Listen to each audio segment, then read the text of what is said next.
He leído con suma atención a Friedrich Nietzsche, El crepúsculo de los ídolos, y su lectura ha sido una combinación de extensos tragos de dulce licor, que han combinado en su justa medida con otros más amargos, antimoralista, realista, ateo y brutalmente directo, consumado odiador de Wagner, Schopenhauer, Platón y Sócrates, amante del libre pensamiento y enemigo del sistema educacional, social y representativo. Sin ser este anarquista, a los que también odiaba llamándole vocero de sus desgracias, ha conseguido que rellene hojas y hojas de apuntes, datos y anotaciones, de esos que revuelven conciencias hasta el punto de tirar el libro al suelo a su conclusión. Verdaderamente agotado, fue agotador. Entre aquel rebortijo de ideas, maduradas, concienzudas, alarmantes, saco diversas conclusiones, y entre ellas, la poca evolución que hemos tenido a lo largo de los tiempos. Resulta cuanto menos anecdótico el trato a la erudición, pues en la sociedad griega se repudiaba a los dialécticos, por ser una selección crecida intelectualmente y por tanto dados a comprometer a la comunidad menos capacitada porque tiene en la mano un instrumento implacable. Con él puede hacer el papel de tirano, compromete a los demás, deja a sus adversarios la tarea de probar que no son idiotas. Alarmante. No, por favor, cierto como que el sol sale todos los días y que en pleno siglo XXI, tecnológico y evolutivo, es la mediocridad la que se impone, la que impone sus leyes. Y si no lo crees así, enciende la tele, abre la prensa, oye a los que mandan, a los que ganan elecciones. Seguimos anclados en una moralidad asfixiante, una moralidad que nos separa de nuestro cuerpo al culpabilizarlo de sus propias necesidades.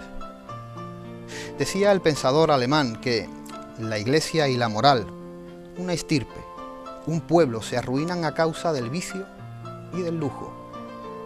Mi razón restablecida dice que cuando un pueblo sucumbe, cuando degenera, tal cosa tiene como consecuencia el vicio y el lujo.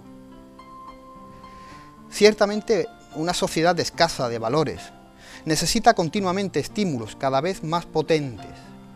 Ese arco iris de colores donde no existe nada más que el goce efímero y frágil, y aunque ricos en artículos de consumo, pobres y vacíos en la capacidad de pensar, de discurrir por tus propios medios. Porque no olvides nunca que quien piensa por ti, decide por ti, y ante eso, amigo mío, estás perdido. Buenas noches a todos, mi nombre y quien os habla Rafael Montaño García. Bienvenidos a Café de Levante. Hoy nuevamente un Café de Levante cargado de buenas historias, de Sanlúcar y de nuestra nación. Y para eso se encuentra con nosotros doña Lilian Dalma, historiadora y presidenta vitalicia de la Fundación Casa Medina Sidonia. Amiga Lilian, encantado y todo un placer de tenerte en este rinconcito del sur del sur. Encantada de estar aquí. Lilian, siguiendo un poco a esto que abre la presentación de nuestro Café de Levante, sí, yo te diría que qué importante ha sido la filosofía para nuestros estudios y nuestra preparación, y qué paso tan atrás hemos dado quitándola de las aulas, ¿verdad, Lilian? Bueno, así nos luce el pelo. Es cierto que la filosofía ha sido un instrumento de valor cultural a lo largo de todos los tiempos, sobre todo a partir del Renacimiento, ya en épocas modernas estoy hablando del Renacimiento, y que duda cabe de la Ilustración, que fue el gran siglo de la filosofía. Y de esos epígonos, la sociedad europea fundamentalmente, ha vivido hasta hace muy poco. Los epígonos de esa filosofía ilustrada eran pues, Sartre, Camus. ¿Y dónde quedan, verdad, esos pensadores? Es tremendo cuando uno mira lo que está ocurriendo en los sistemas educativos, donde desaparecen asignaturas pues, como el griego, el latín, la filosofía, todas las humanidades. ¿Qué sociedad estamos construyendo, ¿no? Si bien otros pensadores lo decían, ¿no?, en siglos pasados, este siglo XXI más que ninguno es un siglo abocado, si seguimos así, a desaparecer realmente. Es cierto, ¿no? Porque cuando estudias en este caso a los pensadores y a los librepensadores, en este caso del siglo XIX, que ya estaban diciendo que no podíamos separarnos del pensamiento crítico, Claro. de cuestionárnoslos todos, de pensar nosotros mismos y no dejar que piensen por nosotros, que es básicamente uno de los pilares de la filosofía. Ha pasado un siglo más, siglo XX, siglo XXI, y seguimos en la misma tónica. Por supuesto, y yo diría que ya antes, por ejemplo, ahí tienes pensadores como Feijóo, que fue el gran ilustrado español, o Fray Martín Sarmiento, un gran desconocido, lamentablemente, un gran pensador también de la filosofía, en ese caso más moral que racional, pero ahí está, ¿no? Y que deja unas enseñanzas para las generaciones futuras pues muy, muy interesantes desde el punto de vista educacional. Nadie los conoce, es que es tremendo. Tú hoy hablas a un alumno, tal, bueno, ya no te digo ni de Descartes ni de Kant, que probablemente ni lo hayan leído, porque además ahora los estudios, los que todavía tienen algunas asignaturas de humanísticas o de filosofía en este caso, no leen las obras, leen reseñas de esas obras. No, la gente joven tiene que leer la obra, si tú no a través de intermediarios, ¿no? Y ya no solo leer la obra, Lilian, sino o sea, desgranarla, o sea, machacarla, o sea, que el libro al final termine siendo un despertar. Yo lo he dicho varias veces, a mí me abrió mucho, la filosofía evidentemente es una puerta al entendimiento de la humanidad, y hay libros que verdaderamente te cambian la vida. Fíjate, no sé, es un punto de vista mío, hoy día que tenemos tantas tecnologías, tantos estímulos visuales, estímulos de todo tipo, fíjate qué importante es un libro, o sea, la simple presencia de un libro que no ha cambiado desde su invención, que nos ha acompañado todos los días, pese a las innovaciones y a lo que tenemos hoy día, y cómo todavía un libro te puede hacer cambiar la vida. Claro, sí. O sea, es algo que parece que se convertirá en un tesoro, en algo mágico para nosotros. A todos recordamos lecturas que nos han cambiado, si no la vida, pero sí nuestro modo de entender la vida y de formarnos como seres humanos. O sea, en los libros está lo que en el fondo uno quiere ser. Desde esos primeros libros de Julio Verne, ¿quién no ha leído Julio Verne de mi generación? Claro, ¿no? claro. Esa puerta abierta al mundo, a la experiencia, a lo nuevo, a lo misterioso.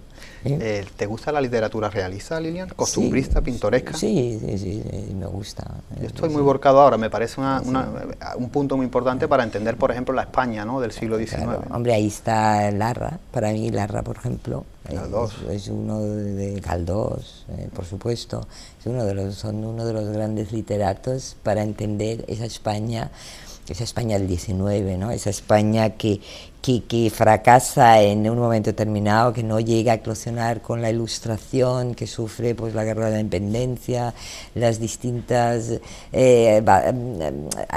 batallas, ¿no?, dentro de la propia monarquía hispánica, y entonces el siglo XIX para España fue un siglo convulso.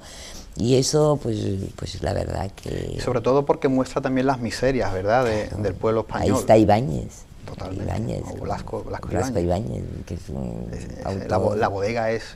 bueno, la bodega es un bocado en la yugular. Exactamente, ¿no?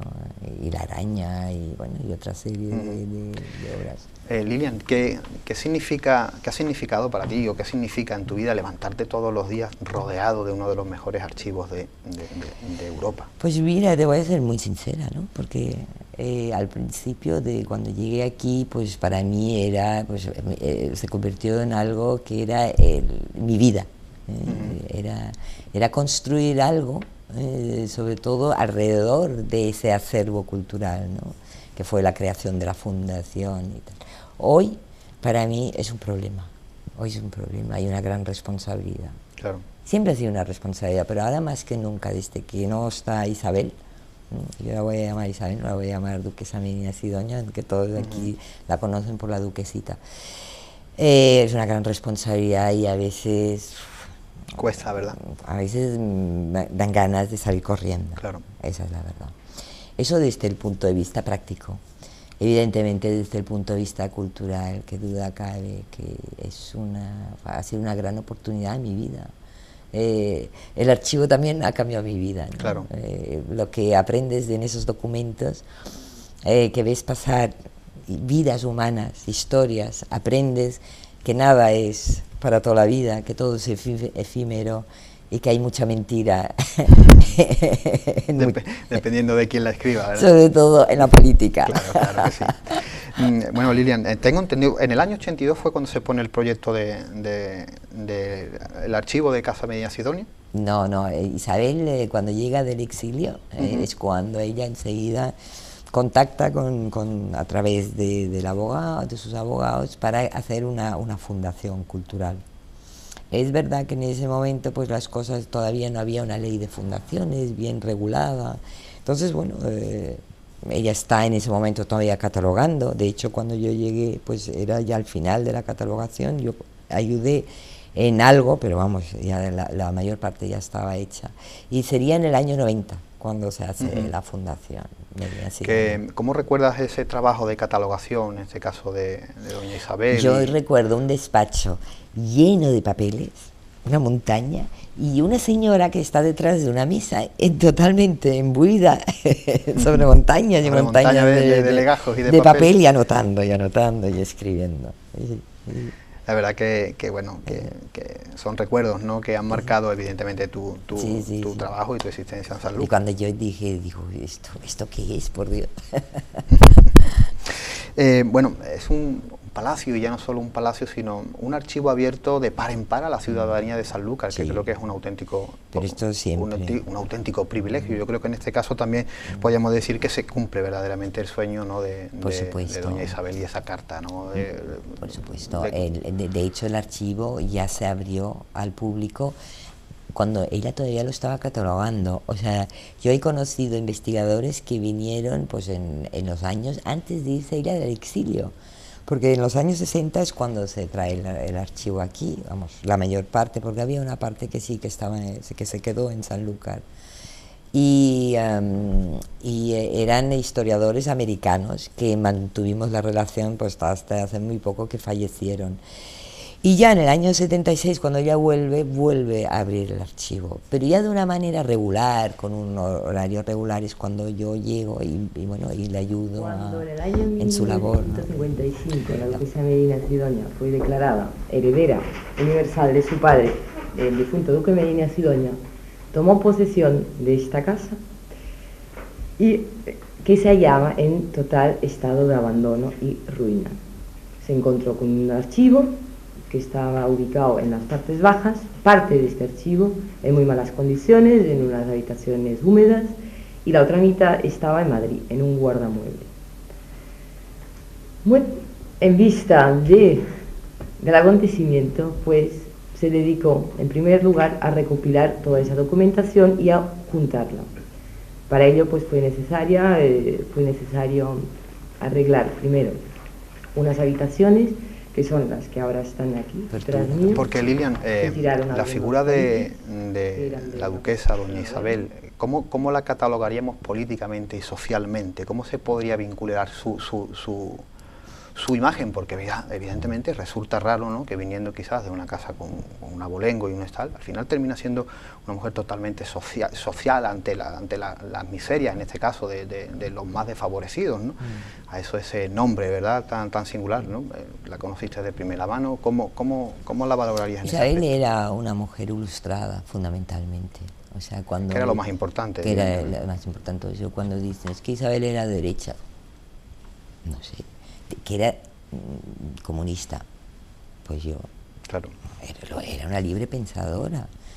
Eso para empezar. Y luego ese aspecto social de ayudar al desfavorecido, eso se lo imbuyó su madre, Carmen Maura. Carmen Maura tuvo una gran ascendencia sobre Isabel, y eso yo creo que le hizo ver y reconocer, pues sobre todo en Sanlúcar, una época pues de mucha miseria.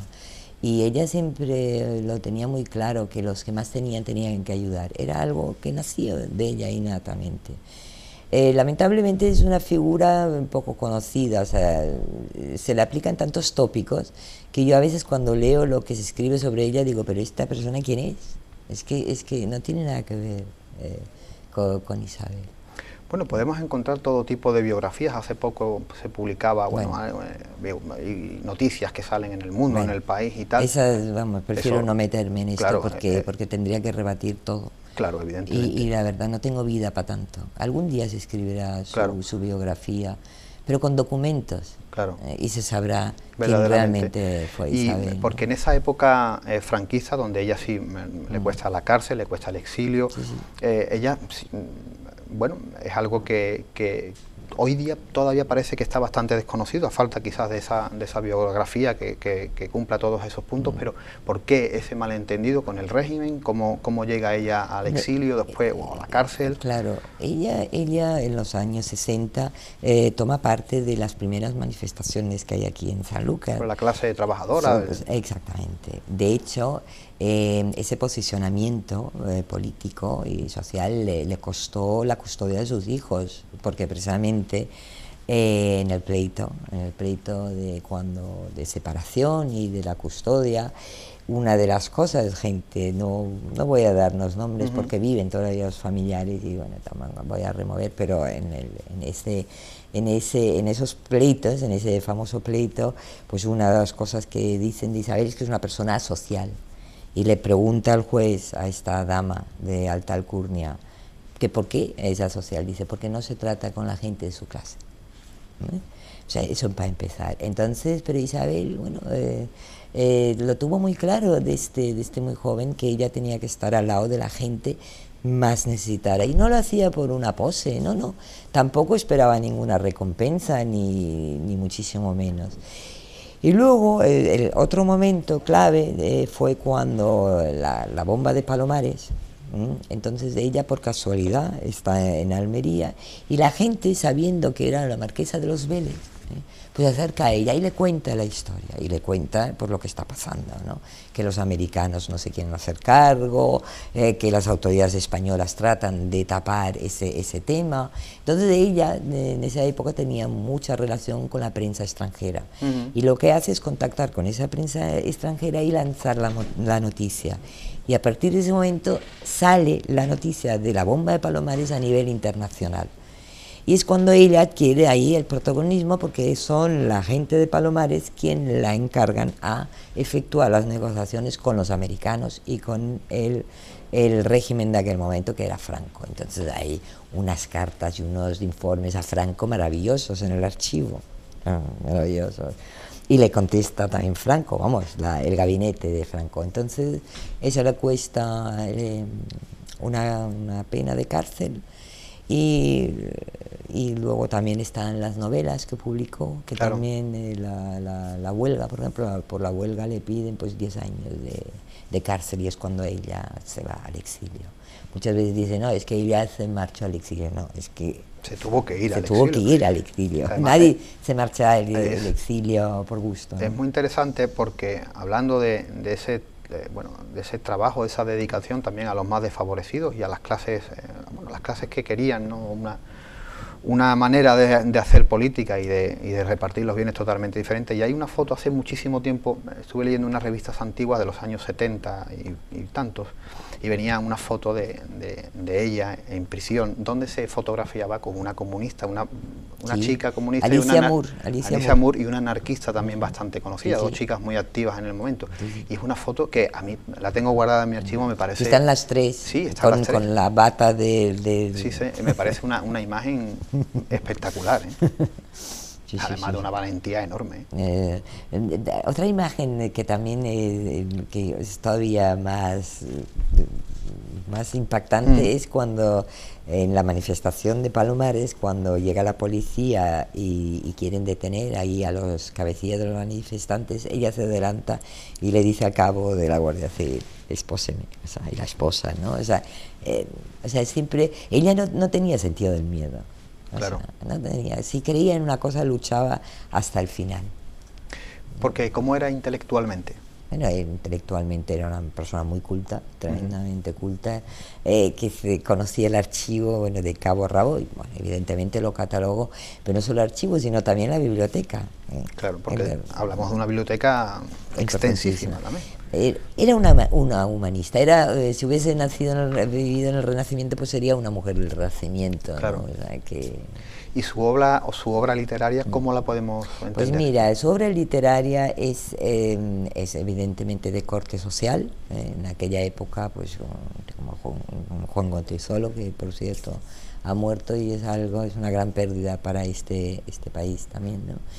Y luego, pues evidentemente, cuando ya vuelve de Francia, se dedica a la historia.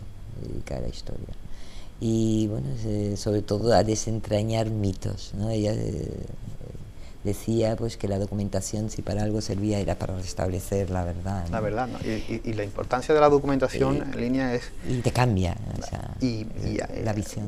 Además lo oí una vez en algunos historiadores, ávidos historiadores, y decía, la documentación hay que leerla y que vengan por detrás y la vuelvan a leer, y que vengan por detrás y la vuelvan a leer, porque de un mismo legajo, de una misma página, hay lecturas totalmente diferentes. Y sobre todo lo que es importante es contrastar. O sea, un documento te puede decir una cosa, pero es que tú tienes que complementarlo, a veces con miles de documentos. Claro. Y luego tener una visión abierta. Tú no puedes ir normalmente, el historiador va a los archivos intentando probar su tesis. No, es que eso olviden, porque cuando tú vas a un archivo te rompe los esquemas y los paradigmas que tú puedes tener. Eso ha pasado en muchas investigaciones. Entonces yo, por ejemplo, el problema a veces que veo en los historiadores, sobre todo los de la nueva jornada, es que ya vienen con el diseño hecho. Entonces, como un documento les contradiga, lo dejan al lado, ¿no? Y eso no es hacer historia, ¿no? Claro, es cierto que hablando de un archivo o una documentación sobre un tema muy extenso y que tienes que recomponer pequeñas piezas de ese puzzle para poder comprobar, hay gente que lleva para hacer un trabajo y sacarlo a los 14, 15, 16 años. Sí. Hoy quizás queremos meternos en el archivo, queremos plim plan, y quizás en un año o menos de un año queremos hacer un trabajo.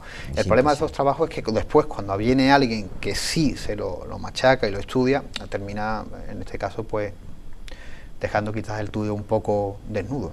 Totalmente, que eso es lo que está pasando. Lo que está pasando. ¿No? Y yo ahora mismo en el archivo hay muy buenos investigadores, algunos llevan años, y otros que lo ves que son fruto de una primavera o de un verano. Claro, y lo ves enseguida. Claro. Además es que ya uno tiene experiencia, ¿no? En esto.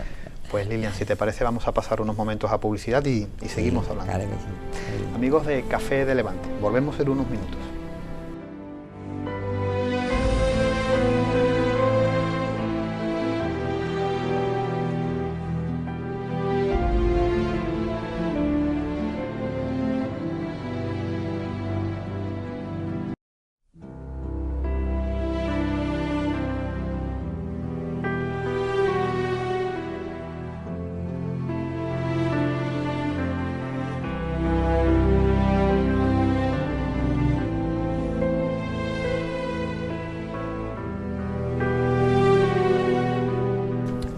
Amigos de Café de Levante, amigos de Costa Noroeste Televisión, seguimos hablando con Lilian Dallman, hablando un poquito de esa historia, hablando un poquito de nuestro patrimonio y de ese magnífico archivo. Lilian, danos unas pinceladitas de cómo fue tu infancia. Uy, sí, una pinceladita, pues mira, de tu educación y de tu... Sí, yo mi infancia la recuerdo muy libre, o sea, la recuerdo en la nieve.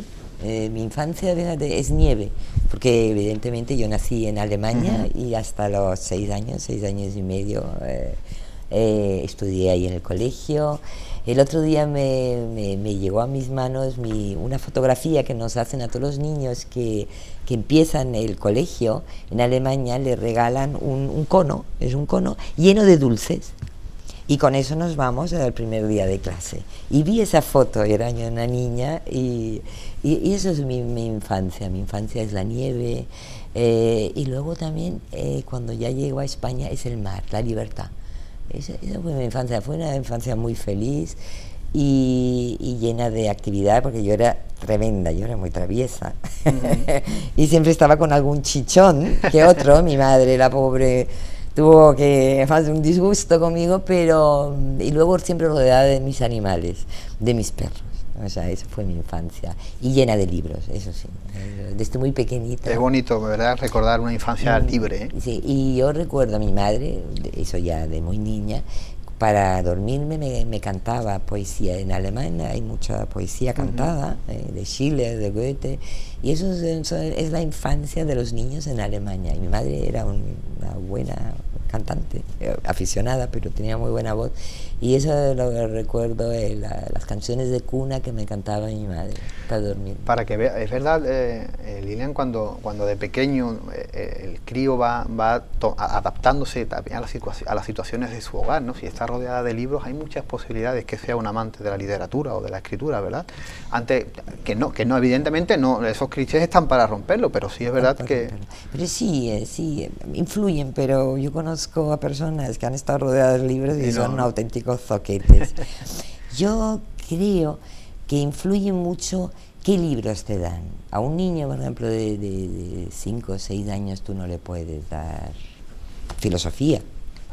Tú tienes que introducirlo con algunos libros. Y son esos libros los que te van captando. Yo, por ejemplo, tengo todavía algunos de los libros de mi biblioteca de infancia. Claro. Y son preciosos. Son a la vez educativos, porque también te van encauzando como persona, te dan unos rudimentos de vida, y otros pues de fantasía. Y luego tengo pues mi colección de Mujercitas, Julio Verne, Guillermo el Travieso. ¿Qué te voy a decir? Hasta ya que nos metíamos en palabras ya mayores. Mayores, ¿verdad? A veces pues incluso de joven leías libros que a veces no entendías. Y uno de los recuerdos que tengo de mi primer día de colegio en España, yo no tenía ni idea de español, y entro, me presentan en la clase, una niña rubita, y me dan un libro grande, y dice, a leer, o sea, yo entendí. Y yo decía, bueno, ¿esto qué es? Y era el Quijote. Yo te lo iba a decir ahora mismo. Y era el Quijote. Es que cuando le damos a alguien tan joven un libro tan complicado como el Quijote, puede llegar a tener hasta... Mira, cierro el libro, pero es que ya no quiero coger ninguno más. Ahí está. Y eso se ha cometido en España. Y eso se ha cometido en España. Sí. Además, yo de pequeño te daban libros enormes que eran imposibles de leer. Eran imposibles de leer. O sea, y ese choque cultural de un colegio laico en Alemania a pasar a un colegio de monjas, el Sagrado Corazón, sí fue un choque para mí. Sí. Eso sí. Al principio me costó adaptarme. Luego ya no, pero me costó. Y bueno. ¿Y actualmente qué podemos encontrar en tu mesita de noche, literariamente hablando? Ahora mismo, pues mira, ahora estoy leyendo un libro de una amiga mía, la doctora Maricruz Rodríguez del Cerro, y es El cerebro afectivo, que lo acaba de editar, y es un libro maravilloso que lo recomiendo a todos los padres, de cómo deben educar a un niño. Se lo recomendaría también a no padres, ¿no? Claro. Sino la importancia que es la educación afectiva. Y luego pues estoy leyendo pues también algún libro de historia que siempre me gusta. Ahora mismo estoy con Hobsbawm, el siglo de las revoluciones, que me parece un libro pues también muy interesante. Interesante. Lilian, ¿cómo entendemos la simbiosis entre la ciudad de Sanlúcar y la casa de Medina Sidonia? ¿Cómo entenderla? Bueno, yo a veces pienso Sanlúcar y Medina Sidonia están tan imbricadas la una con la otra que es difícil hablar de Sanlúcar y no hablar de la casa Medina Sidonia, ¿no? Porque, sobre todo, pues no olvidemos que a partir de la concesión del señorío en 1297, pues Sanlúcar y los Guzmán, la casa de Guzmán, pues van a tener un papel fundamental en la historia, no solo de Andalucía, sino de Europa, ¿no? Sobre todo a través, posteriormente, de los enlaces matrimoniales, y eso yo creo que eso tiene un peso en la historia claro. de este país. ¿Cuál piensas, Lilian, que ha sido la edad o la etapa dorada de la ciudad de Sanlúcar? Quizás el siglo de oro, el siglo de las rutas comerciales. Hay un momento que decae, precisamente en el siglo. El siglo de oro tiene un principio, y luego tiene esa curva descendente. Un siglo interesante en Sanlúcar es el XV y XVI, ¿vale? Ya a partir de finales del XVI... Con la escapada de la casa de contratación para Cádiz y la incorporación de Sanlúcar quizás a la... Eso ya es el golpe corona definitivo, pero empieza antes.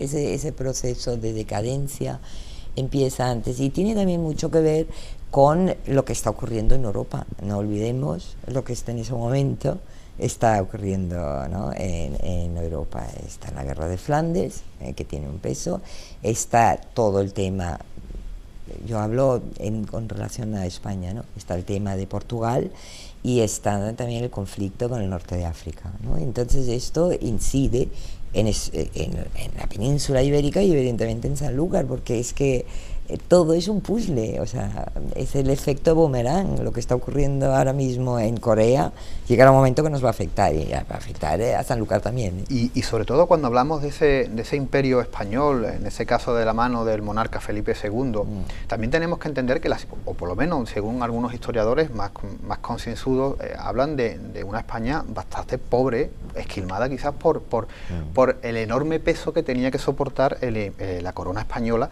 ya no solo con las conquistas en América o sino también con la batalla en Flandes, las guerras italianas, las gravelinas, la supremacía naval en el Atlántico con las demás potencias. Eso produce un desgaste enorme. Enorme. Y sobre todo que ese oro que venía de América, es que a veces no llegaba ni a España, se quedaba directamente en Italia o se quedaba en Bélgica, ¿no? Es que no llegaba aquí. Y ese siempre ha sido un problema. Y luego, que lo poco que quedaba no se invertía. Se invertía en guerras, claro, pero no se invertía en infraestructuras, no se invertía en educación, etcétera, etcétera. Y ese yo creo que es el gran fracaso, y luego el gran peso que tuvo aquí la Inquisición, mientras el protestantismo, ¿no? en el resto de Europa pues dejaba pensar libremente al hombre común también. Aquí es que te quemaban la hoguera, ¿no? Y eso, pues también... Esa mano férrea del catolicismo... Ahí está, ¿no? Porque al final la Inquisición fue un arma política, claro, ¿no?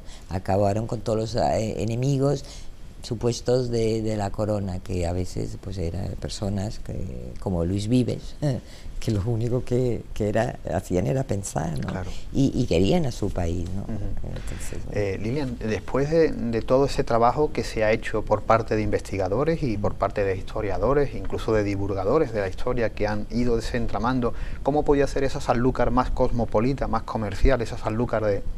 ¿Cómo fue? Sí, ya podemos tener una idea más o menos de cómo era verdaderamente, socialmente y económicamente la Sanlúcar de aquella época, la Sanlúcar de las rutas comerciales y... Sí. Mire, en cuanto huyamos de Barrantes Maldonado y de Pedro de Medina, sabremos cómo fue realmente esa Sanlúcar. Ahora mismo hay un gran investigador trabajando ese periodo, precisamente la Sanlúcar pues, del siglo de oro, la Sanlúcar de Cervantes, y bueno, Sanlúcar era cosmopolita, era una pequeña Commonwealth. De hecho, todavía hoy, en algunos rasgos de algunas personas, todavía vemos que de dónde venían, ¿no? sus ascendientes. Entonces era una ciudad, pues evidentemente, de un comercio pues muy interesante y muy importante, no solo para el interior del país, sino también cara al exterior. Nosotros exportábamos la sal, exportábamos la castaña, el aceite, el vino. Fue un gran motor ya en los siglos XV y XVI, ¿no? para Sanlúcar. Aquí se mantenían consulados, o sea, estaba el consulado flamenco, estaba el consulado inglés, estaba el consulado francés. Imaginémonos esa Sanlúcar, ¿no? Que se podía comparar pues con países, con ciudades hanseáticas tranquilamente.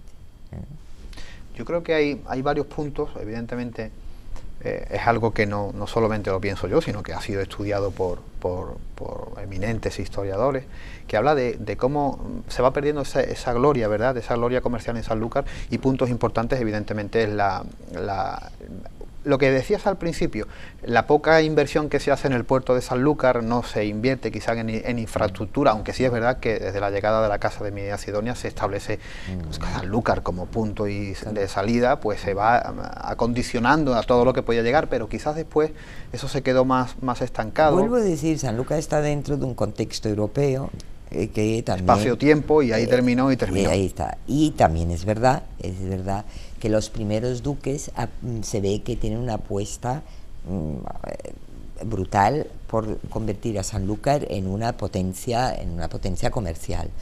Y para eso crean una infraestructura, crean alrededor de esa infraestructura de carreteras o caminos y demás, crean también un aparato de control, un aparato ascendístico que evidentemente va a favorecer a la Casa Medina Sidonia, pero también al conjunto de la población.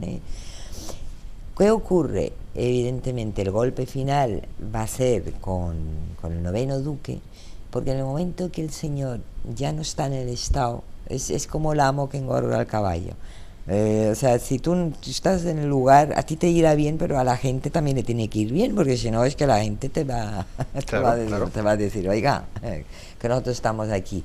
Y cuando ya definitivamente Sanlúcar pasa a la corona, es evidente que hay otro sistema fiscal, se grava productos que antes no se grababan, precisamente para favorecer el comercio. No se tenían esos privilegios, ¿no?, que tenía ya estando pues el duque establecido. Ahí está, ¿no? Y entonces, pues evidentemente, eso añadido a que la población más hacendosa, como dice la documentación de la época, se va evidentemente. Porque los indianos estamos hablando, el comercio indiano. No, el comercio de los portugueses, el comercio inglés, se va de Sanlúcar porque ya no le interesa, porque los impuestos son tan altos que donde van, pues a Cádiz, donde hay una política que favorece más el comercio, ya también la casa de contratación está allí. Entonces es un cúmulo de hechos que confluyen en un momento determinado, y de ahí la decadencia de Sanlúcar. ¿No? Yo siempre he pensado que esa decadencia se pudo salvar en algún momento, ya no en el siglo de oro, sino a finales del siglo XVIII, con esa sociedad de amigos del país, ¿verdad? 1780, 70, ideas traídas de Europa, la revolución industrial incipiente ya, o casi llamando a nuestras puertas. Pero quizás la guerra de la independencia lo truncó todo, ¿no? Eso evidentemente. Pero mira, en Sanlúcar concreto, en el estado Medina Sidonia, hay un informe muy bonito del 14 duque, cuando él por primera vez llega al estado, que es en 1730, me parece que hace el primer viaje, 30, 32, 36. Él hace un informe de lo que se encuentra, lo que se encuentra en el estado, y es la depauperación. O sea, no existen ya las almadrabas, las salinas se han perdido, muchos de los campos que tenían el campo común, no en propiedad de los duques, sino el de los pueblos, estaba abandonado, no se invertía en industria. Entonces este señor, ¿qué dice? Bueno, era un ilustrado, dice, aquí lo que hay que fomentar la agricultura. Hay que fomentar otra vez la riqueza. Intenta volver a restablecer todas aquellas producciones que existieron siglos pasados, las intenta volver a introducir en Sanlúcar, en Huelva, en Bollullos, en Chiclana, pero no lo logra. Sí, podríamos decir que es algo... ¿Por qué no lo logra? Perdona, acabo. Claro. Porque hay una política, que es la política de Carlos III, que se dice que fue el gran rey ilustrado, y él no favorece esas iniciativas, porque hay un momento que esa corona lo quiere controlar todo, y los ministros de la corona, y entonces impide que operaciones como las que quería hacer este hombre ilustrado pues no se llegan a cumplir. Entonces fracasan. Por ejemplo, las nuevas poblaciones que llegan a la Carolina, el duque también lo intenta hacer aquí en el Coto Doñana. Esas casas que hoy vemos en el Rocío vienen de esa época. Las primeras casas de colonos que se establecen es para fomentar esa población.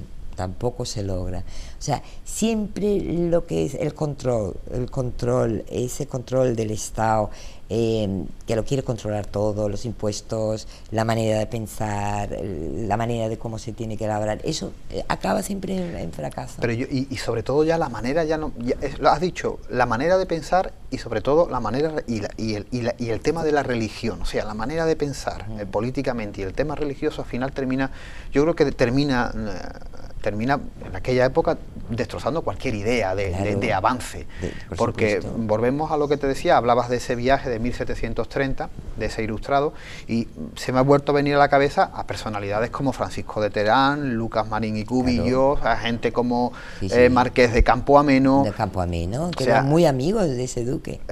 Personalidades que llegan con esas concesiones de la mano de Manuel de Godoy para la agricultura, para la pesca, para la vitivinicultura, Jardín Botánico, Simón de Rojas Clemente, Seban de Botelier, o sea que estamos hablando de otro círculo ilustrado en esos finales del siglo XVIII tan extraños para la nación española, y volvemos a caer por culpa quizás de la política de Felipe VII y en este caso la guerra de la independencia en el ostracismo total. Claro, pero fíjate lo que es, Goya representa muy bien los monstruos de la ilustración, los monstruos de los sueños. Es la prensa satírica de la pintura. Ahí está.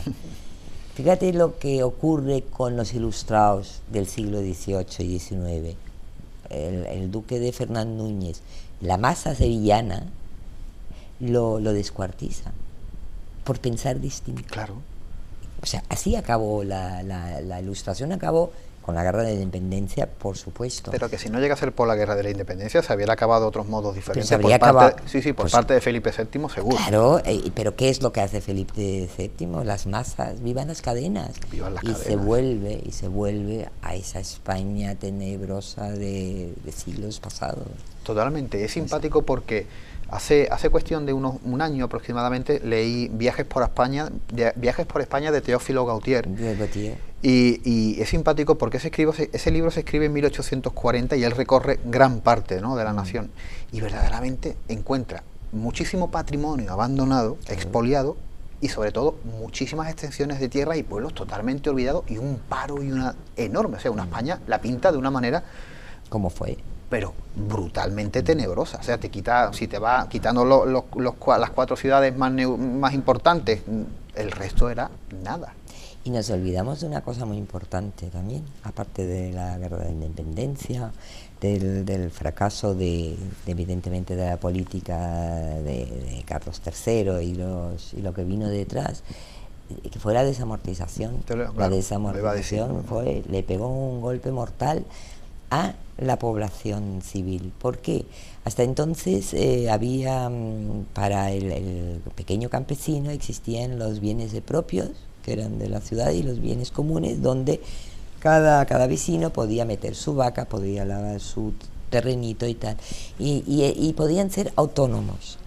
¿Qué ocurre con la desamortización? Que esos bienes que en principio tenían que meter, bienes de la iglesia y tal, meten todos en el mismo saco y los ponen a la venta. ¿Qué ocurre? A ese campesino libre lo convierten en un campesino asalariado, y lo convierten en proletario. Otra medida brutal, Carlos III prohíbe que los maestros de primeras letras, o sea, que los niños de los campesinos vayan al colegio. Lo prohíbe, porque los adscribe a su oficio.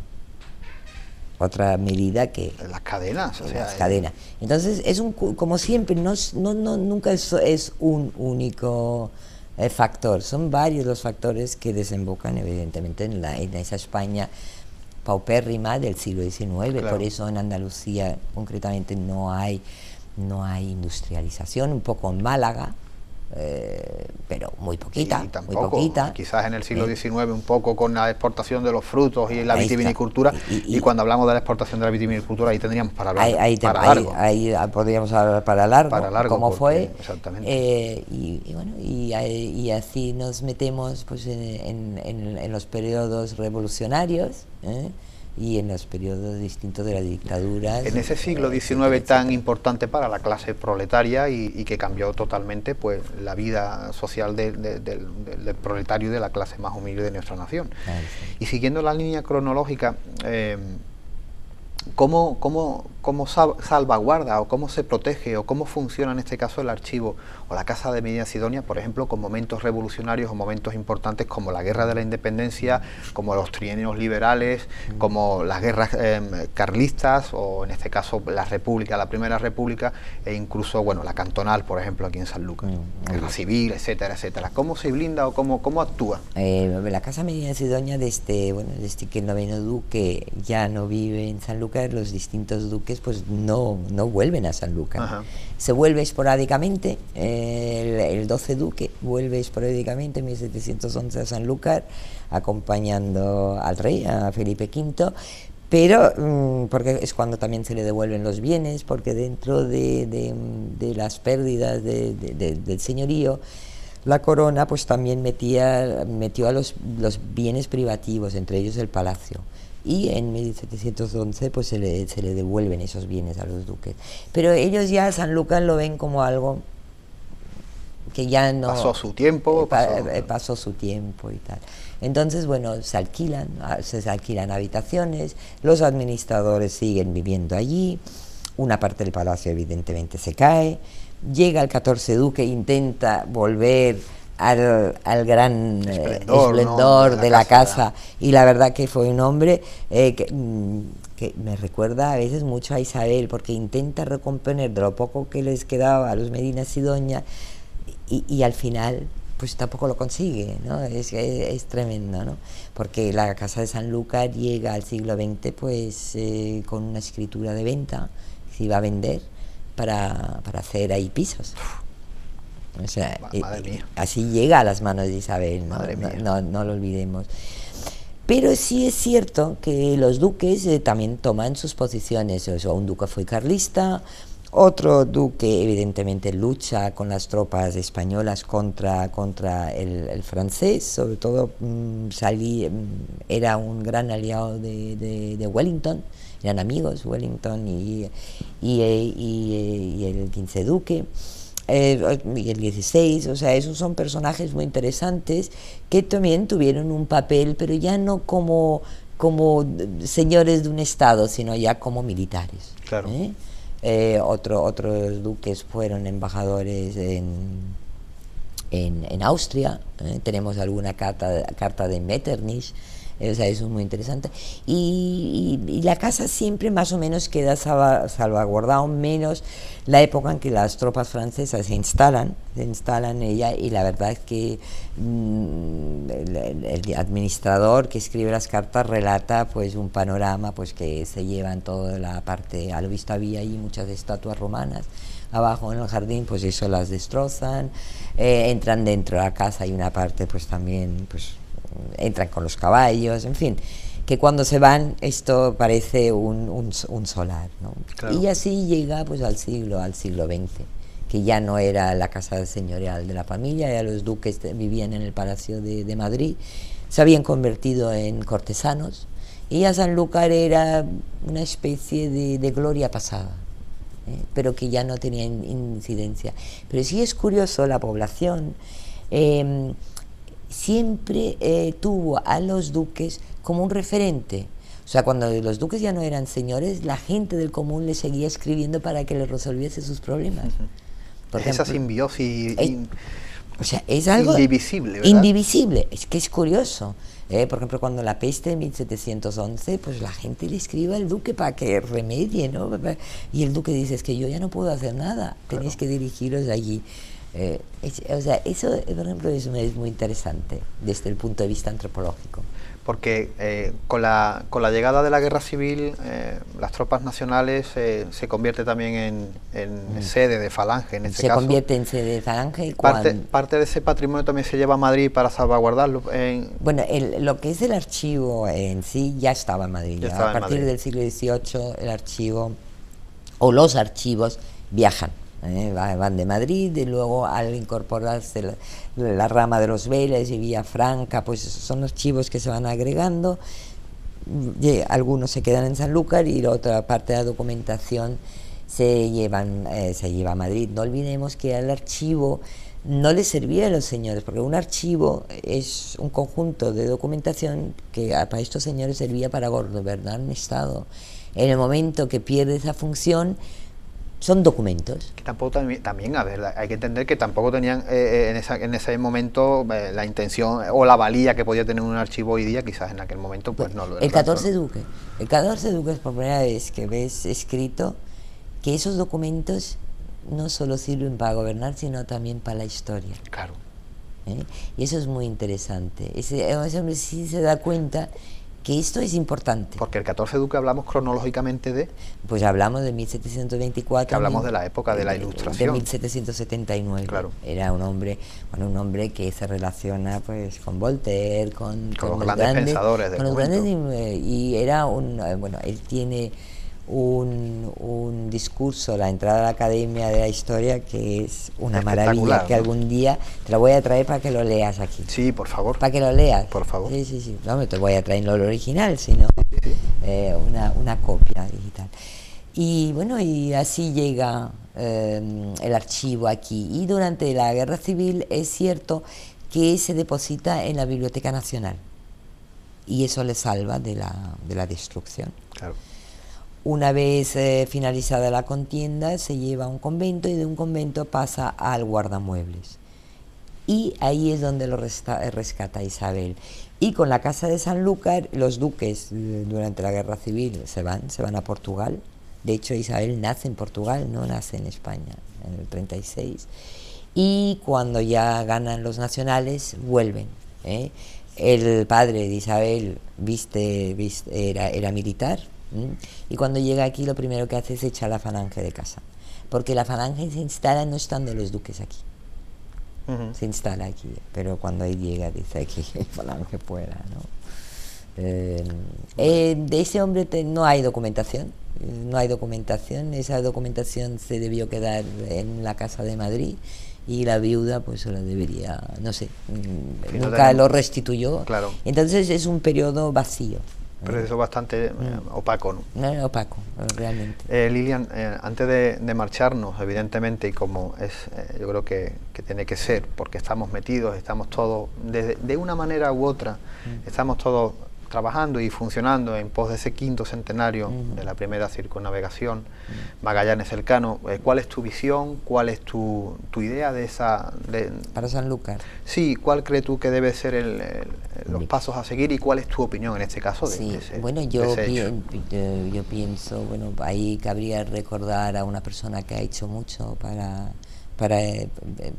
restablecer este evento que es nuestro Francisco Pacheco, al que le damos un enorme abrazo a sus familiares. Abrazo, y yo creo que el mejor homenaje que se puede hacer a él es que sus proyectos se pongan en marcha. Pero aparte de todo la cuestión cultural, que es muy importante y que ya se tendría que haber hecho mucho más de lo que se ha hecho, es evidente que es una oportunidad única para que Sanlúcar se muestre al exterior de una manera que abrace lo que es el siglo XXI. Nosotros todavía aquí pues hay infraestructuras que tenemos que modernizarlas. Me consta que el ayuntamiento está haciendo un gran esfuerzo y también todos los partidos políticos, yo creo que están a una para que cuando llegue el 19 pues aquí pues se haga algo realmente que repercuta positivamente en la sociedad, tanto desde el punto de vista ciudadanía, de infraestructuras como cultural, y eso es lo que yo espero para Sanlúcar, ¿no? Y que Sanlúcar se ponga en el mapa, aunque está en el mapa, evidentemente. Sí, tiene una muy buena gastronomía, tiene buena muy buenos vinos muy y buenos tal, vinos, pero en Sanlúcar hay algo más por que supuesto que sí, en por supuesto que Sanlúcar. O sea, no olvidemos que yo, por ejemplo, cuando voy pues, citar a Ronda no tiene un patrimonio muy rico, pero no tiene ese patrimonio que tiene Sanlúcar. Y cómo está Ronda desde el punto de vista turístico, que no encuentras una habitación en todo el año. Es una cosa espectacular. Espectacular. Sanlúcar, tenemos que darle esa proyección, tenemos que llegar al alemán, tenemos que llegar al sueco, y eso solo lo podemos hacer con unas infraestructuras adecuadas, con unas buenas vías de comunicación. Un patrimonio bien cuidado. Y un patrimonio bien cuidado, ahí voy. El patrimonio está muy mal cuidado, ¿eh? O sea, hay zonas que están devastadas. Y no me vale que digáis que hay mucho patrimonio, no se puede llegar a todo. Pues hay que crear una infraestructura, unos pequeños talleres permanentes que permanentemente revisen ese patrimonio.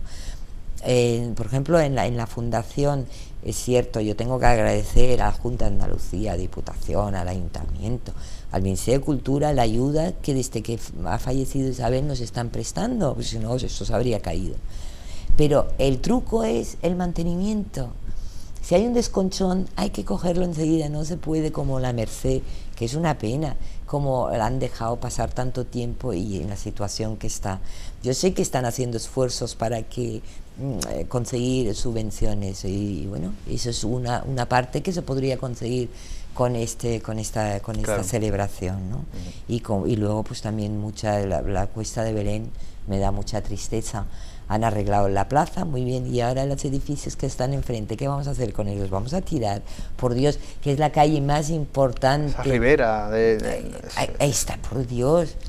Estamos hablando de una de las zonas más antiguas de Sanlúcar. Más antiguas de Sanlúcar. Es cierto. Era el barrio musulmán y judío. No, por Dios, Judería, a la judería, no, por favor, a las autoridades les pido que no lo dejen caer. Yo hay zonas que evito pasar porque me duele Duele el alma ver, y evito pasar por duele ahí. Ver. Yo recuerdo alguna que otra bodega que me dolió muchísimo verla en el suelo. A mí la bodega de Reina Victoria de Pérez Mejías me dolió muchísimo. ¿A que sí? Sí, y recuerdo una de Benito Rodríguez Lacalle en la calle Trigo. Trigo, qué bonita era. Exactamente. Cuando yo llegué a Sanlúcar, el barrio Alto era un barrio medieval, sí. Y siempre hablábamos con Isabel de proyectos. Esto debería ser como Cáceres, cerrar aquí, y nada. Eso es la tristeza que a veces a mí me da cuando miro el pasado. Digo, cuántas cosas se han querido hacer y en el fondo en una vida que pocas cosas se ha hecho y se ha logrado. Y mucha lucha por a veces conseguir un poquito, ¿no? O sea, pero bueno, la verdad que... Y también espero que quiten la bandera negra a las playas de Sanlúcar. Que eso, vamos, eso no lo podemos consentir. Evidentemente no, siendo Sanlúcar un punto turístico y de baños. Como y de baños, siempre. Es que la gente le dice, no viene a Sanlúcar. Claro que sí. Y Sanlúcar vive del turismo. Por supuesto. Pues Lilian, ha sido un verdadero placer que estés en nuestro rincón, en nuestro café literario, que es lo que pretendemos. Nos que falta sea el café. Sí. La próxima vez traigo yo los pasteles y tú pones el café. Bueno, estando en un café literario incluso podríamos traer algún jarabe de zarzaparrilla o alguna centa. Todo lo que tomaban zarzaparilla. Exactamente. Pues ha sido un placer, Lilian. Venga, para mí estar aquí también. Amigos de Café de Levante, nosotros seguimos, como siempre, hablando de cultura, de historia, de arte, aquí en este rinconcito con las puertas abiertas a nuestra proa de Sanlúcar. Le dejamos ahora con el Rincón Literario, de manos de don Eduardo Domínguez Lobato. Como siempre, muy buenas noches y sean muy, muy felices.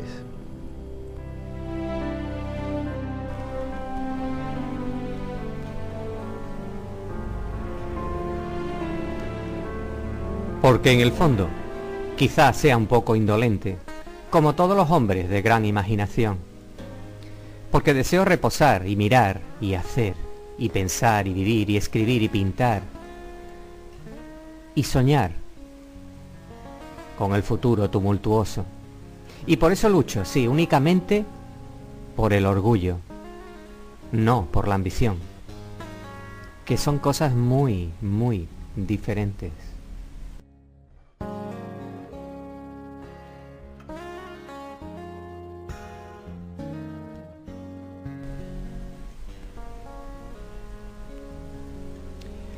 Algo y alguien ha nacido dentro de nosotros mismos.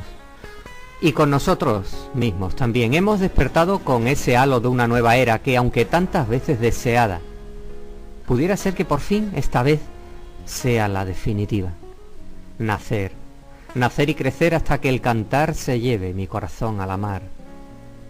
Y mientras, entre tanto, en esta mañana iluminada y abrazada a los mejores azules, mientras, reír y sonreírle a la luna llena, al lucero de la mañana, a la mejor de las campanas y a esta mañana que nos vuelve a permitir la alegría.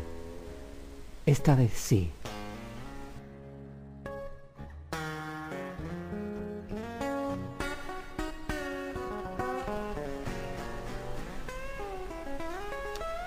Y hoy pudiera ser un mañana tan normal